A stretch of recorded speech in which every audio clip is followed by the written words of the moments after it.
सभी को नमस्कार और आज के इस प्रेस कॉन्फ्रेंस में आप सभी का स्वागत है। जो भी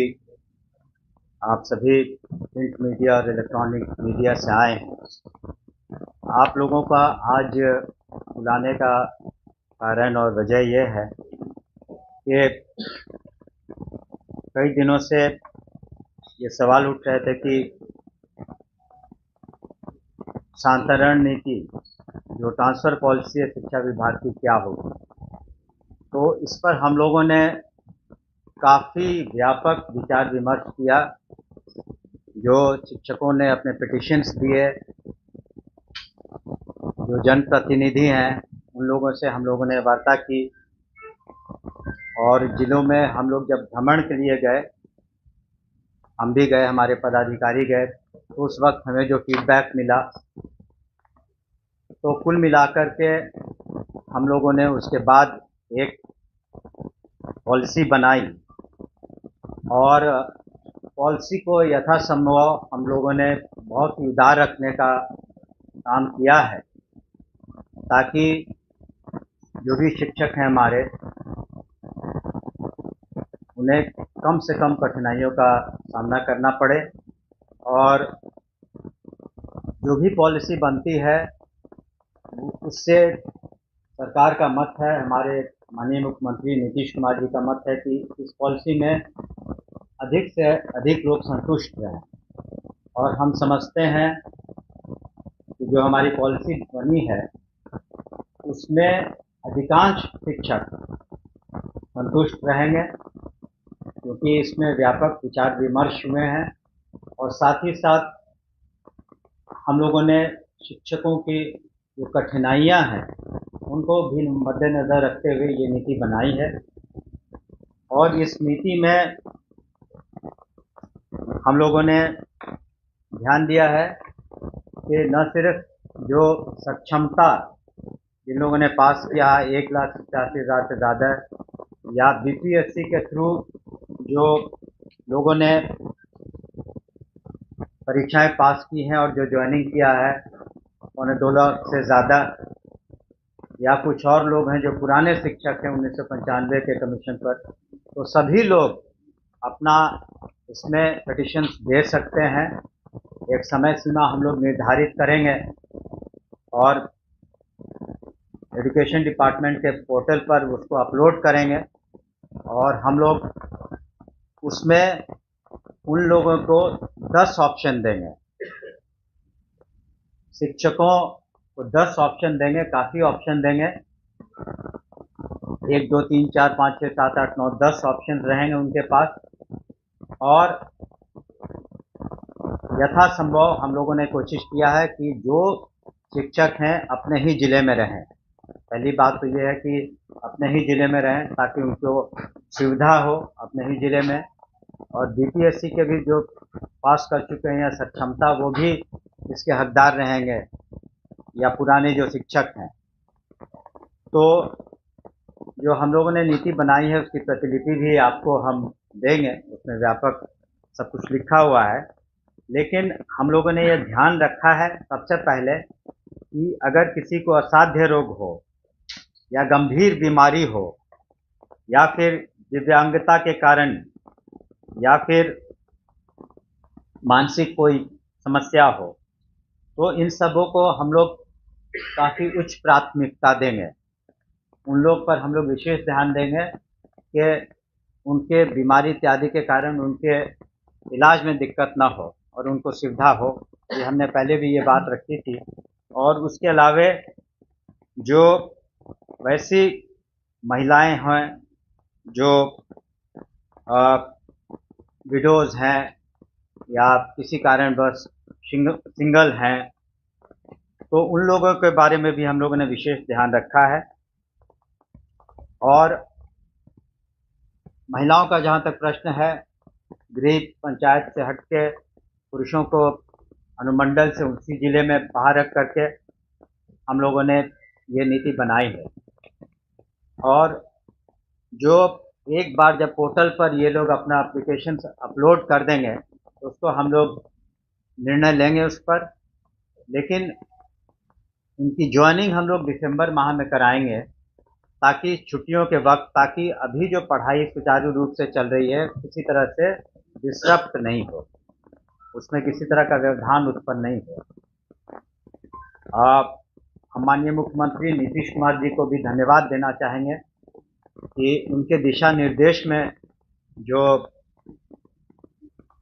जो नई नीति हम लोगों ने ट्रांसफ़र की है, उसमें हमने शुरू में ही कहा कि अगर किसी तरह की बात हो जाती है, कुछ विसंगतियाँ, सारे मेहनत और सभी फैक्टर्स को हम लोगों ने लिया है, कोशिश की है, तो अगर कहीं न खुदा न खास्ते अगर कुछ कमी कहीं रह गई, तो इसी कारण इसका निराकरण करने के लिए हम लोगों ने पहले जिला स्तर पर डिस्ट्रिक्ट मजिस्ट्रेट के लीडरशिप में एक कमेटी बनाई है कि वहाँ जिला स्तर पर इसका निराकरण हो सके, या फिर डिविजनल कमिश्नर के लेवल पर भी हम लोगों ने कमेटी बनाई है, और विभाग का तो अधिकार रहेगा ही हस्तक्षेप करने का। तो अगर किसी को किसी तरह की परेशानी है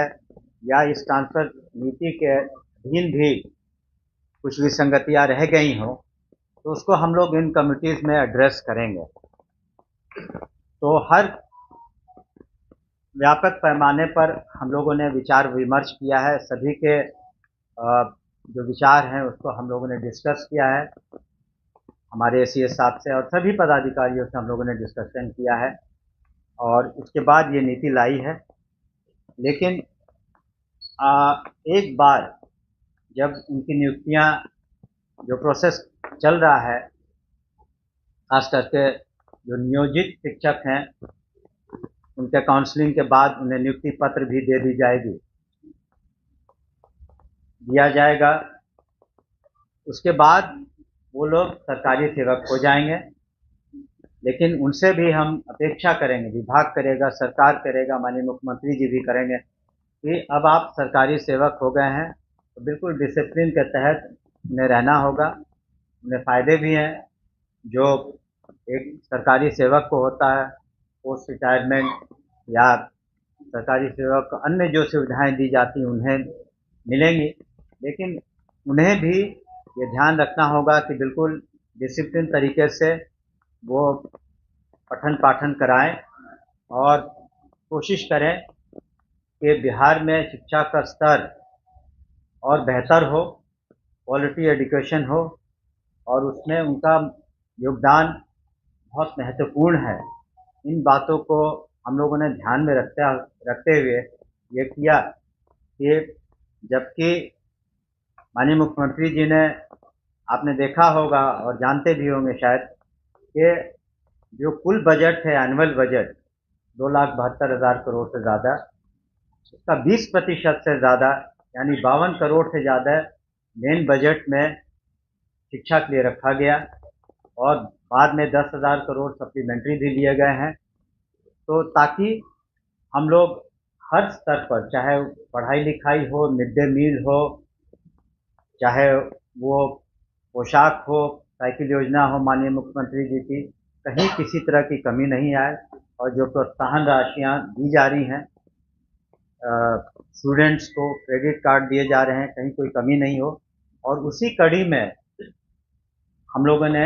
ये जो ट्रांसफ़र पॉलिसी बनाया है, सुधार पॉलिसी बनाया है, ताकि अधिकांश शिक्षकों का हित हम लोग इसका ख्याल रख सकें, और दिसंबर माह तक उनकी पोस्टिंग भी हो जाएगी। आप जानते हैं थोड़ा वक्त लगेगा क्योंकि संख्या बहुत ज़्यादा है और सबको अपनी अपनी समस्याएं हैं, तो हम लोग पर्याप्त समय देंगे सभी को अपने पिटिशन लिख करके अपलोड करने का, और उसको सॉफ्टवेयर के थ्रू हम लोग उसको सब कुछ करेंगे ताकि किसी तरह की शिकायतांतरण नीति पर बात कर रहे हैं उससे संबंधित। और एक चीज़ और बात बता दें, जो अनुकंपा के मामले थे तो उसमें भी हम लोगों ने कैबिनेट करा लिया है, और 6,421 अनुकंपा के मामले थे, उनको भी हम लोग, कुछ समय से लंबित थे ये मामले, तो उनके परिवार के लोगों को भी हम लोग निश्चित रूप से कोऑप्ट कर लेंगे एजुकेशन डिपार्टमेंट में। में हम लोगों ने रखा है। मेरी एक एक करके पूछे।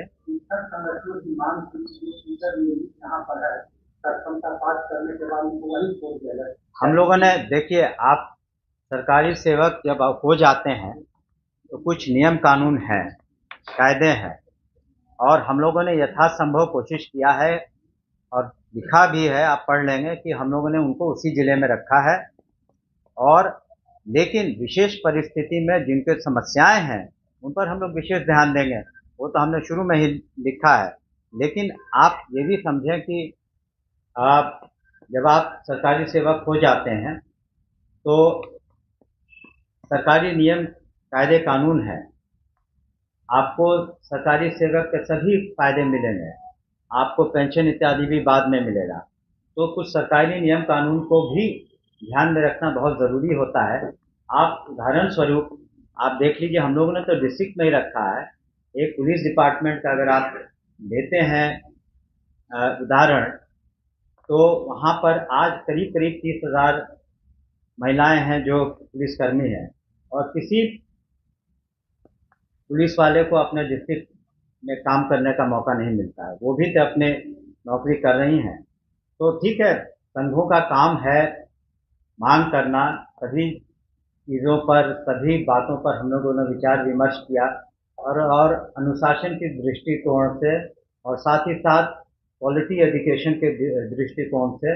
हम लोगों ने, हमारी समझ है कि हम लोगों ने जो पॉलिसी बनाई है वो काफ़ी व्यापक है, उदार है, और जनहित में है, और शिक्षकों के हित में है, और शिक्षा के हित में है। तो हम लोगों को एक बात ये भी, इस पर भी ध्यान देने की आवश्यकता है कि शिक्षक की मांगे और शिक्षक की समस्याएं दूर, लेकिन शिक्षा पर कितना ध्यान हम लोग देते हैं ये ज़्यादा मायने रखता है। शिक्षा की गुणवत्ता क्या हो, क्वालिटी एजुकेशन क्या हो। और जिस तरह से लिटरेसी रेट बढ़ा है, आपको बताना चाहेंगे कि 2001 में महिलाओं का लिटरेसी रेट करीब 34% था, आज 74% के करीब है। बजट के बारे में हमने बताया, ड्रॉप आउट पहले 12% से ज़्यादा था 2005 में, आज 1% से कम है ड्रॉप आउट। तो इन बातों पर भी हमें ध्यान रखना है कि शिक्षा की गुणवत्ता में कहीं से कमी नहीं आए, क्योंकि हमारा जो फ्यूचर जनरेशन है बिहार का, डिपेंड करेगा कि किस तरह का क्वालिटी एजुकेशन हम उन्हें दे पाएँ। आप पंचायत की बात कर रहे हैं, पंचायत बाहर की बात कर रहे हैं, आप देख लें। और पति पत्नी का गवर्नमेंट सर्वेंट है, उनका भी हम लोगों ने ख्याल रखा है। जो 10 विकल्प होगा, 10 विकल्प होगा, ब्लॉक होगा या वो टोटल मिला के 10 विकल्प होगा, लेकिन कुछ उसमें शर्तें हैं जो कि हम लोगों ने एनिमरेट की, आप देख भी लेंगे उसके तहत। लेकिन हम समझते हैं कि 10 विकल्प काफ़ी होता है, और उसमें अधिकांश लोगों को निश्चित रूप से हम लोग सेटिस्फाई कर पाएंगे। फिर भी हमने कहा कि कहीं ना कहीं अगर सारी एफर्ट्स के बाद, सारी मेहनत के बाद भी अगर कोई विसंगति रह गई हो कहीं, तो उसी के लिए हम लोगों ने जिला लेवल पर और फिर प्रमंडल लेवल पर और विभाग के स्तर पर तो है ही, हम लोग वैसे आवेदनों को निश्चित रूप से पुनः समीक्षा भी करेंगे।